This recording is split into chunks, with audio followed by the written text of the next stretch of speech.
Good morning students. बेटा आज हम करेंगे गौशाला। देखो, सबसे पहला क्वेश्चन है, रामफल काका कौन थे? देखो, रामफल काका लेखक के गांव के सबसे धनी किंतु कंजूस व्यक्ति थे। आगे देखो, अक्कल कौन था? कौन था? अक्कल एक गरीब मजदूर किंतु हरफनमौला इंसान था। नेक्स्ट, गांव की बबुआ किससे मन ही मन चिढ़ती थी? किससे चिढ़ती थी? गांव की बबुआ अक्कल की बेटी से मन ही मन चिढ़ती थी। शहर में कौन सा उत्सव मनाया जा रहा था? शहर में गौशाला का उत्सव मनाया जा रहा था। ठीक है, देखो लास्ट टाइम ओके क्वेश्चंस का, अक्कल लेखक के पास किस लिए गया था?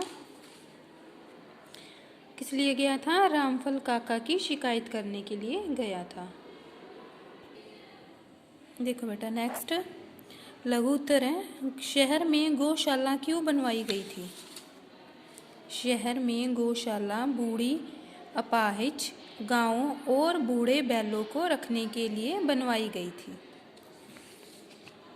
अक्कल क्या क्या काम करता था? अक्कल खेती बाड़ी करना, मकान बनाना, छप्पड़ बनाना आदि काम करता था। अक्कल के परिवार में कितने सदस्य थे? कितने थे? अक्कल के परिवार में 2 बेटे, 1 बेटी और पत्नी थी। स्वयं को नेक्स्ट देखो, स्वयं को मिलाकर कुल 5 सदस्य थे। लोग अक्कल की खुशामद क्यों करते थे? लोग अक्कल की खुशामद इसलिए करते थे क्योंकि वह एक कुशल हलवाहा था, मकान बनाने में उस्ताद था तथा कुड़ाल चलाने में भी निपुण था। अपने इन्हीं हरफनमौला गुणों के कारण मजदूर होने पर भी लोग उसकी काफ़ी खुशामदें करते थे।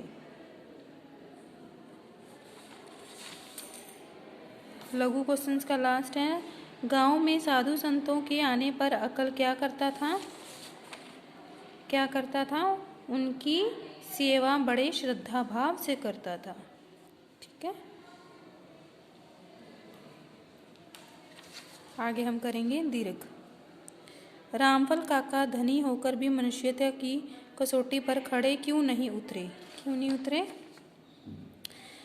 पहला है कै दीर्घ का, रामफल काका धनी होकर भी मनुष्यता की कसौटी पर खड़े इसलिए नहीं उतरे क्योंकि एक तो वे बहुत कंजूस थे और दूसरे जिस मजदूर अक्कल ने उनकी दिन रात सेवा की उन्होंने उसे बुढ़ापे में कोई आश्रय नहीं दिया था। मनुष्यता के नाते उन्हें उस कामगार मजदूर को बुढ़ापे में सहारा देना चाहिए था। शहर में प्रसिद्धि पाने हेतु तो गौशाला के लिए 2 गाड़ी पुआल भी दिया, परंतु रामफल को घूरे की आग भी सेकने नहीं दी। ठीक है, नेक्स्ट है सेकंड, बूढ़े अक्कल को देखकर लेखक क्यों चौंक पड़े? बूढ़े अक्कल को देखकर लेखक इसलिए चौंक पड़े क्योंकि वह एक लुकुटिया और 2 सूखे पैरों के सहारे कमर झुकाए खड़ा था। वह भीख मांगने लगा था। भूख प्यास के कारण शरीर सूख कर हड्डियों का एक ढांचा दिखाई दे रहा था। उसकी गर्दन लगातार हिल रही थी। कभी पूरा गांव अक्कल के आगे पीछे घूमता था पर अब उसे कोई पूछता भी नहीं था। यह है, अक्कल ने लेखक को क्या कथा सुनाई? अक्कल ने लेखक को बताया कि दिन भर भीख मांगने के बाद जाड़े मतलब ठंड में, रात को वह रामफल काका की पुआल की टाल में सो जाता था और ज़्यादा ठंड लगने पर उनके घूरे की आग से ताप लेता था, किंतु इसके लिए भी रामफल काका ने मना कर दिया और उसे वहाँ से निकाल दिया। वह वे वही रामफल काका थे जिनके लिए उसने अपनी जवानी के दिनों में जी तोड़ मेहनत की थी। उसकी दलील थी कि जिंदगी भर सेवा करने के बदले खाना पीना, कपड़ा लत्ता, घर द्वार आदि तो दूर, घूर की आग तापने से भी उसे वंचित कर दिया गया था। क्या उनका ऐसा करना उचित था? नहीं, उचित नहीं था। आगे देखो, अक्कल ने गांव छोड़ने का निर्णय क्यों किया? अक्कल ने गांव छोड़ने का निर्णय इसलिए लिया क्योंकि गांव में तो पेट भरने के लिए ना कोई साधन था और ना रहने के लिए घर। अब वह कहीं दूसरी जगह जाएगा जहां उसके रहने खाने में असुविधा ना हो। वह अपने गांव की अपेक्षा अब किसी अजनबी स्थान पर मांगकर पेट भरने के लिए मन को मना चुका था। अपने आसपास के लोगों की उपेक्षा से वह रुष्ट सा हो गया था। अब देखो लास्ट है, मनुष्य ने बूढ़े पशुओं के लिए गौशालाएं बनवाई किंतु बूढ़े मनुष्यों के लिए, दोबारा रीड करो। देखो, मनुष्य ने बूढ़े पशुओं के लिए गौशालाएं बनवाई किंतु बूढ़े मनुष्यों के लिए क्वेश्चन मार्क।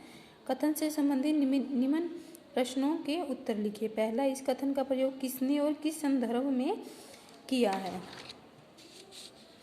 इस कथन का प्रयोग लेखक ने तब किया जब उसने देखा कि बुढ़ापे में अक्कल की किसी ने कोई सहायता नहीं की और ना ही उसे आश्रय दिया था।